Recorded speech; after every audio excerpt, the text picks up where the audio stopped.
নমস্কাৰ ৰাইজ, মই এষ্ট্ৰলজাৰ শ্ৰী পলাশ চেতিয়া। মই মানুহৰ জন্ম পত্ৰিকা চাওঁ, হস্তৰেখা চাওঁ, নিউমাৰলজি চাওঁ আৰু প্ৰয়োজন হ'লে মানুহক মই বাস্তু কনচাল্ট কৰি দিওঁ। মোৰ ঘৰ যোৰহাটত হয়, কিন্তু কোনোবা ব্যক্তিয়ে যদি মোক তাৰমানে যোগাযোগ কৰিব বিচাৰিছে তেতিয়া কষ্ট কৰি যোৰহাটলৈ নাহিলেও হ'ব। মই মানুহক টেলিফোনতে কনচাল্ট কৰি দিওঁ এটা সামান্য ফিজৰ বিনিময়ত। চ' আপোনালোকে তলত দিয়া নম্বৰত যোগাযোগ কৰিব পাৰে। আজি মই আপোনালোকৰ ওচৰত এটা গুৰুত্বপূৰ্ণ টপিক লৈ আহিছোঁ, এটা গুৰুত্বপূৰ্ণ বিষয় লৈ আহিছোঁ। বিষয়টো হৈছে আপোনালোকে চাকৰি কৰিব নে ব্যৱসায় কৰিব। বহুত মানুহে কি কৰে, তেওঁলোকৰ কেৰিয়াৰ আৰম্ভণিৰ ক্ষেত্ৰত তেওঁলোকৰ মনটোৱে যিটো কৰে সেইটো ফালে গুচি যায়। তেওঁলোকৰ অন্তৰখনে কৈছে যে একদম নাই, খুব ভালকৈ ব্যৱসায় এটা কৰিব লাগে, ব্যৱসায় পিছত গুচি যায়। আৰু কিছুমানে কয় যে নাই, ব্যৱসায়ত বহুত ৰিস্ক, আমি চাকৰি কৰোঁ, চাকৰিৰ পাছত গুচি যায়। এই ভুলটো আপোনালোকে জীৱনত নকৰিব। আৰু যদি এই ভুলটো কৰে তেতিয়াহ'লে আপোনাৰ জীৱনত বহুত ডাঙৰ লোকচান হ'ব, বহুত সময় নষ্ট হৈ যাব। আপোনালোকে কি কৰিব, চাকৰি কৰিব নে ব্যৱসায় কৰিব, সেই কথাটো আপোনালোকে জন্ম পত্ৰিকাৰ দ্বাৰা নিৰ্ধাৰণ কৰিব লাগিব। তাৰ বাবে আপোনালোকে এজন ভাল জ্যোতিষীৰ ওচৰত যাব লাগিব। জ্যোতিষীজনৰ ওচৰত গৈ পেলাই সুধিব লাগিব যে আপোনালোকে চাকৰি কৰিলে ভাল হ'ব নে ব্যৱসায় কৰিলে ভাল হ'ব। আমাৰ জন্ম পত্ৰিকাখনত কি হয় মই কৈ দিছোঁ। আমাৰ জন্ম পত্ৰিকাখনত বিভিন্ন ধৰণৰ স্থান থাকে আৰু সেই স্থানবিলাকৰ দ্বাৰা আমি বিভিন্ন ধৰণৰ যোগ নিৰ্ণয় কৰোঁ। কিছুমান মানুহৰ কেনেকুৱা যোগ থাকে, ভাল চাকৰি কৰা যোগ থাকে, কিছুমান মানুহৰ ভাল ব্যৱসায় বাণিজ্য কৰা যোগ থাকে, কিছুমান মানুহৰ ধনী হোৱাৰ যোগ থাকে, কিছুমান মানুহৰ ডিভোৰ্চ হোৱাৰ যোগ থাকে, কিছুমান মানুহৰ মাটি সম্পত্তি বহুত মাটি সম্পত্তি পোৱাৰ যোগ থাকে, বিভিন্ন ধৰণৰ যোগ থাকে। সেইবাবে আপোনালোকে জীৱনত কিবা এটা কৰাৰ আগতে, প্ৰধানকৈ চাকৰি কৰিব নে ব্যৱসায় কৰিব কৰাৰ আগতে জন্ম পত্ৰিকাখন এজন ভাল এষ্ট্ৰলজাৰৰ দ্বাৰা নিৰ্ণয় কৰাই লওক। উদাহৰণস্বৰূপে ধৰি ল'লোঁ আপুনি বিজনেছ কৰিব বিচাৰিছে, আপোনাৰ চাকৰি কৰাত কোনো ধান্দা নাই, কিন্তু আপোনাৰ জন্ম পত্ৰিকাৰ কৰ্মস্থানত ৰবি গ্ৰহ তুংগী হৈ বহি আছে। তুংগী গ্ৰহ কাক কয়? যেতিয়া গ্ৰহ এটা আটাইতকৈ শক্তিশালী হৈ থাকে, আটাইতকৈ যেতিয়া ভাল ফল দিয়ে, আটাইতকৈ ভাল স্থানত থাকে, তাক কোৱা হয় তুংগী গ্ৰহ।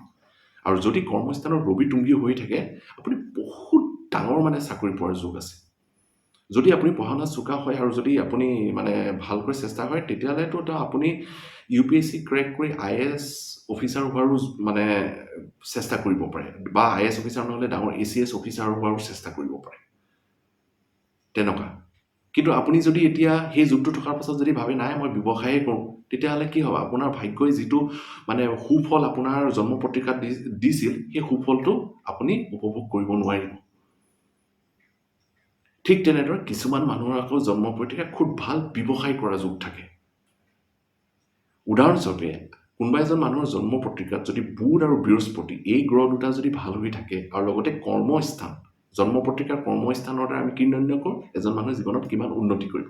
কৰ্মস্থানটোও ভাল আছে আৰু বুধ আৰু বৃহস্পতি গ্ৰহ দুজনৰ ভাল হৈ আছে, তেতিয়া সেই মানুহজনে বিৰাট ডাঙৰ বিজনেছমেন হোৱাৰ যোগ থাকে। কিন্তু এই ক্ষেত্ৰত আপোনালোকে আৰু এটা কথা মনত ৰাখিব, সেই কথাটো জনাটো কিন্তু বহুত প্ৰয়োজন, আৰু সেই কথাটো জানিলে আপোনালোকৰ আৰু লাভৱান হ'ব। বিজনেছ কৰিলে কোনটো দিশত বিজনেছ কৰিব লাগে, সেই কথাটো কিন্তু এষ্ট্ৰলজাৰৰ দ্বাৰা সুধি ল'ব। উদাহৰণস্বৰূপে এষ্ট্ৰলজাৰজনে আপোনাক ক'লে যে আপুনি বিজনেছ কৰক, তেতিয়া আপুনি সুধিব যে কোনটো বিজনেছ কৰিম, হোটেলৰ বিজনেছ কৰিম নে, হাৰ্ডৱেৰ বিজনেছ কৰিম নে, ইলেক্ট্ৰিকেলৰ বিজনেছ কৰিম নে, বা কি বিজনেছ কৰিম। কাৰণ কেলে আমাৰ জন্ম পত্ৰিকাখনত কেনেকুৱা ধৰণৰ বিজনেছ কৰিলে লাভ হ'ব, সেই সম্পৰ্কেও কিছুমান ইনফৰমেশ্যন পোৱা যায়। ঠিক তেনেদৰে চাকৰিৰ ক্ষেত্ৰতো একেটাই হ'ব। আপোনাক যদি কোনোবাই কয় চাকৰি কৰিলে ভাল হ'ব, তেতিয়াহ'লে সুধিব যে চৰকাৰী চাকৰি নে প্ৰাইভেট চাকৰি, বা কোনটো ডিপাৰ্টমেণ্টত চাকৰি, শিক্ষক হ'ম নে, ডক্টৰ হ'ম নে, ইঞ্জিনিয়াৰ হ'ম নে, একাউণ্টেণ্ট হ'ম নে, কি হ'ম। চ' আগতীয়াকৈ যদি আপোনালোকে কথাটো জানি যায়, তেতিয়াহ'লে আপোনালোকৰ জীৱনৰ কি ক'ম আৰু 60% বা 50% ষ্ট্ৰাগল নাইকিয়াই হৈ গ'ল। আগতীয়াকৈ আপুনি জানি থ'লে, খালি সেই এষ্ট্ৰলজাৰজন কিন্তু ভাল হ'ব লাগিব। আৰু ইয়াত এটা কথা, মই আপোনালোকক চব কথা সদায় প্ৰেক্টিকেলি উপদেশ দিম। এনেই আজিকালি যে কিছুমান মানুহ ওলাইছে যে আমুক গ্ৰহ আমুক ঠাইত থাকিলে একদম কোটিপতি হ'ব, আমুক ঠাইত থাকিলে ৰজা হ'ব, সেই চব কথা মই নকওঁ। আপোনালোকৰ জন্ম পত্ৰিকাত যিমানেই ভাল যোগ নাথাকক কিয়, লাগে ভাল চাকৰি কৰা যোগেই থাকক, ভাল ব্যৱসায় বাণিজ্য কৰা, নিজৰ কিন্তু চেষ্টাৰ কৰ্তব্যটো লাগিব।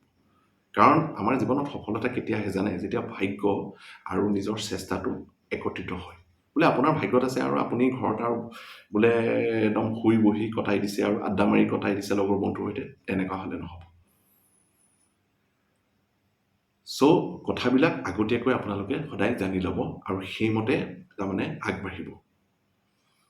আশা ৰাখিছোঁ আপোনালোকে ভিডিঅ'টো চাই ভাল পালে আৰু ব্যক্তিগতভাৱে যদি যোগাযোগ কৰিব বিচাৰিছে তেতিয়াহ'লে ডেফিনেটলি তলত দিয়া নম্বৰটোত আপোনালোকে যোগাযোগ কৰিব পাৰে। আৰু মই তাৰমানে কি হয় এনেকুৱা ভাল ভাল ভিডিঅ' আপোনালোকৰ তাৰমানে মাজলৈ মই লৈ আনিম তাৰমানে। মই সপ্তাহটোত 2টামান ভিডিঅ' তাৰমানে দিমেই। আৰু ভিডিঅ'বোৰ বৰ বেছি নহয়, একদম চুটি ভিডিঅ'। আপোনালোকে এই কম সময়ৰ ভিতৰতে তাৰমানে ভালে ভাল ইনফৰমেশ্যন আপোনালোকে পাই যাব। চ' আজিলৈ আহিছোঁ, ভিডিঅ'বোৰ কিন্তু চাই থাকিব।